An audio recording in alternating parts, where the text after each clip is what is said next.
এক মাস, রহমতি এক মাস, মাগফিরাতের এক মাস, মাহে রমজান মাস। আমার প্রিয় বন্ধুগণ, এই মাহে রমজান মাস আল্লাহ পাক রব্বুল আলামিনের পক্ষ থেকে উম্মতে মুহাম্মদের জন্য এক হাদিয়া হিসেবে অতুলনীয় এক মাস। আমার বন্ধুগণ, মাহে রমজান মাস যে কোনো ইবাদত বন্দেগী অন্যান্য মাসের চাইতে 70,000 গুণ বাড়িয়া সব মিলে। মাহে রমজান মাস আপনি যে আমল করবেন, যে ইবাদত বন্দেগী করবেন, অন্যান্য মাসের চাইতে 70,000 গুণ বেশি সব হয় এই মাসও। আমার প্রিয় বন্ধুগণ, এই মাস এত সম্মানী হওয়ার কারণ হলো, এর প্রধান মূল কারণ হচ্ছে এই মাসে কোরআন নাযিল হয়েছে। লাউহে মাহফুজ থেকে প্রথম আসমানের মধ্যে মহান আল্লাহ পাক রব্বুল আলামিন এই মাসে কোরআন নাযিল করেছেন। তাই এই মাস সবচেয়ে বেশি ফজিলতের মাস, কোরআনের মাস। এই মাস শুধু মাহে রমজান মাস নয়, এই মাস আর একটা নাম হলো কোরআনের মাস। সুবহানাল্লাহ। আমার বন্ধুগণ, আল্লাহর পয়গম্বর হযরত মূসা আলাইহিস সালাতু ওয়াস সালামের পক্ষ থেকে হযরত মূসা আলাইহিস সালাতু ওয়াস সালাম বলে, হে প্রভু, উম্মতে মুহাম্মদের জন্য আপনি 12 মাসের চাইতে ফজিলতুল মাস হিসাবে আপনি কোন মাসটি আপনি রেখেছেন? আল্লাহ পাক রব্বুল আলামিন বলে, মূসা রে,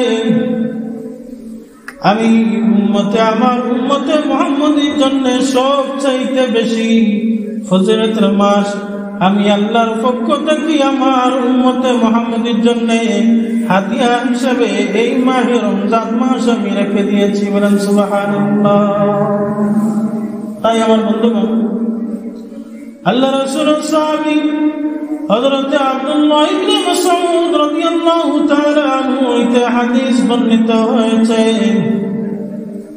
আল্লাহর নবী জনাব মুহাম্মদুর রাসূলুল্লাহ সাল্লাল্লাহু আলাইহি ওয়াসাল্লাম বলেন, এই মাহে রমজান মাস পে যে কোনো ইমানদার যদি প্রথম রোজা রমজান হতে শেষ রমজান পর্যন্ত যদি 30টা রোজা রাখে, তাহলে আমার এই বান্দা এমন ভাবে গুনাহ থেকে বাঁচিয়া থাকবে যেভাবে মাসুম বাচ্চা তার মার গর্ভতনে পৃথিবীর জমিনের মধ্যে আসে। আমার প্রিয় বন্ধুগণ, মাসুম বাচ্চা কোনো গুনাহ আছে? গুনাহ নেই, নিষ্পাপ থাকে। ঠিক তেমনি রকম আমার যে কোনো ইমানদার বান্দি সারাটা মাস কষ্ট করে রোজা রাখার পর আল্লাহ পাক রব্বুল আলামিন বাচ্চার মতন তাকে বলেন সুবহানাল্লাহ। তাই আমার বন্ধুগণ, অবশ্যই আমি এই মাসটার পেয়ে আমরা মূল্য দিতাম, যথাযথভাবে এই মাসে হেফাজত করতাম, আমি চেষ্টা করতাম।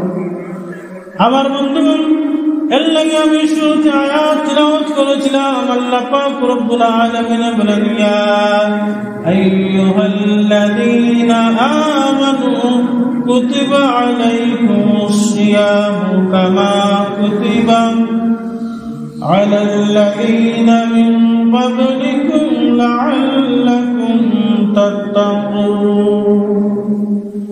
আমার বন্ধুগণ, আল্লাহ পাক রব্বুল আলামিন বলেন, ইয়া আইয়ুহাল্লাযীনা আমানু কুতিবা আলাইকুমুস সিয়ামু কামা কুতিবা আলাল লাযীনা মিন ক্বাবলিকুম। আল্লাহ পাক রব্বুল আলামিন বলেন, হে ইমানদারগণ, তোমাদের জন্য রোজার বিধান আমি আল্লাহ পাক রব্বুল আলামিনের পক্ষ থেকে রোজার বিধান দেওয়া হলো এবং 30টা রোজা রাখার ফরজ করে দেওয়া হলো। যেইভাবে দোয়া হয়েছিল তোমাদের পূর্বপুরুষ অতীতে যারা ছিল নরনারী, যেইভাবে আমি আল্লাহ পাক রব্বুল আলামিন তাদেরকেও দিয়েছি, ঠিক তেমনি ভাবে আমি তোমাদেরকে রোজার বিধান আমি ফরজ করে দিয়েছি। বলেন সুবহানাল্লাহ। আমার বন্ধুগণ, এই আয়াতের মধ্যে মহান আল্লাহ পাক রব্বুল আলামিন, আমার বন্ধুগণ, এই আয়াতের মধ্যে মহান আল্লাহ পাক রব্বুল আলামিন আমাদের জন্য রোজার বিধান ফরজ করে দেওয়া হয়েছে, রোজার বিধান দেওয়া হয়েছে। আমার বন্ধুগণ, সামনে আসতেছে মাহে রমজান মাস, এবং কিছু কিছু ইমানদার যারা আছে তারা বলতেছে আলহামদুলিল্লাহ, একটি বছর পরে ফিরে আবার মাহে রমজান মাস আমরা পেয়েছি।